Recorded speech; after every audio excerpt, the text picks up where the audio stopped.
Sorry. That's the granny who presides over all the food. Oh my god, she's the one who was with us when we were cooking. Or is that What? Was she the one who was with us when we were cooking? Well, I asked all my grandmas to be there, but You this said is you the felt the primary particular one. one. This is the primary one that always presides over the cooking. Okay, cool. Although I'm not enjoying those flies near her kitchen. Oh, baby. Kind of annoying. Flies. No, it's okay. Sorry. Maybe it's just like there's life force around her picture, probably. Okay. Yay! Perfect. Purr! Where's our friend? I miss our friend creature. Okay.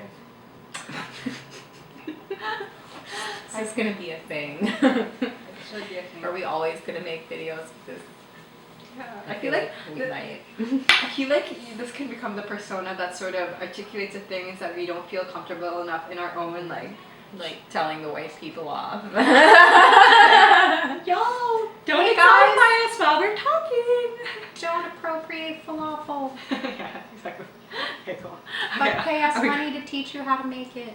And pay us. Pay us. Yeah. Yay. So this is Creature. Creature is gonna be sharing some of the hard truths that sometimes it's difficult for people to hear from humans. Creature is going to, in a really sweet voice, articulate those truths. Yeah, thank you, Creature, for being present with us. Thank you for just being willing to vulnerably share those hard truths about racism and colonialism. I'm really appreciative of your presence. Okay. Before we continue on with the conversation, is there anything you want to say, Creature? Colonization is bad. Okay, thank you. That's a really important reminder, and you're just straight to the point. Colonization is bad. Just in your own personal experience as a creature from the Atlantic, do you want to talk about how, why colonization has been bad for you? Oh wow. I know it's a big question. If It you're is not a ready, big question. we can go back to it later. Well, the ocean is a very big place, but I think it's been colonized because there's too many people taking all of the creatures from the sea and then making farms where they try to make more of us, and then everybody eats us. Okay. What's Yeah. your personal family history? Well, I'm an eel. Whoa. Okay. Okay. That's deep. Yeah. Okay. And people like to eat my kind, Okay. mostly in sushi. Okay. But yeah, we get farmed, and there's not a lot of us left in the wild. Okay. And yeah, it's hard. It gets harder when I'm out there in the sea to find company. I'm lonely. Oh no. Okay. Well, Alex and I are willing to be here with you, and I hope that if you need support in any way, let Alex and I know. Question for you. Yeah, you're welcome.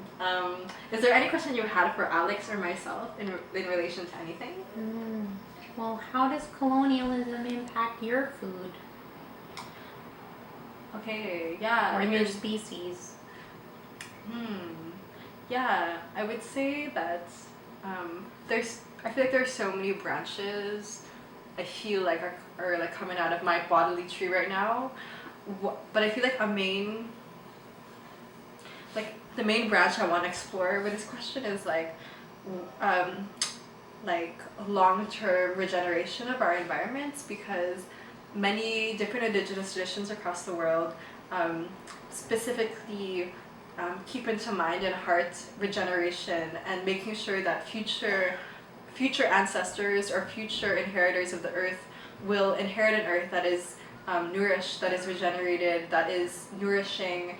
And I feel like one impact of colonialism, because of how deeply invested it is in resource extraction and very extractivist, as scholar Leanne Simpson, who I really have learned a lot from, who is an Anishinaabe indigenous scholar here on Turtle Island. She speaks a lot about extractivism, or the culture that basically depletes our bodies and our lands of resources and energy and of life, and how that is directly in contradiction to sort of indigenous ways of relating to the world that center regenerativity and making sure that we're actually reviving ourselves, not just surviving and not just like taking from one another and taking from ourselves, but reviving ourselves so that we can thrive and so that our cultures can thrive and exist for generations to come, and in ways that we can pass along to our children with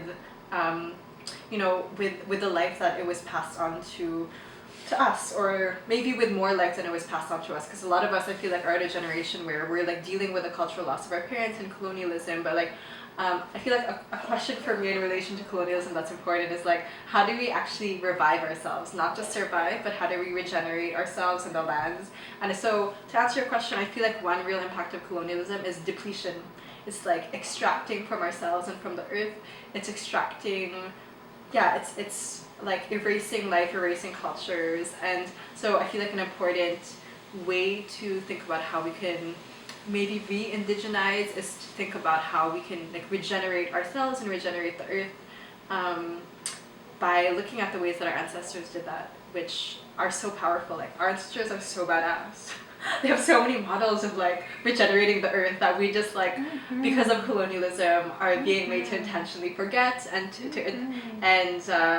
I feel like that's one way that human beings, our species, are being impacted by colonialism, depletion, being extracted from. But I have a lot of faith that we can regenerate and revive because the earth is so strong, and the earth wants us to heal. Like I keep being like awed by how much the earth has the capacity to nurture our healing and our regeneration, and she really wants us to heal. We just have to work, like we just have to listen to her. You know, I feel like listening is hard, and one thing that colonialism also does is like prevents us from like actively listening to one another and to the earth. It's a different conversation, but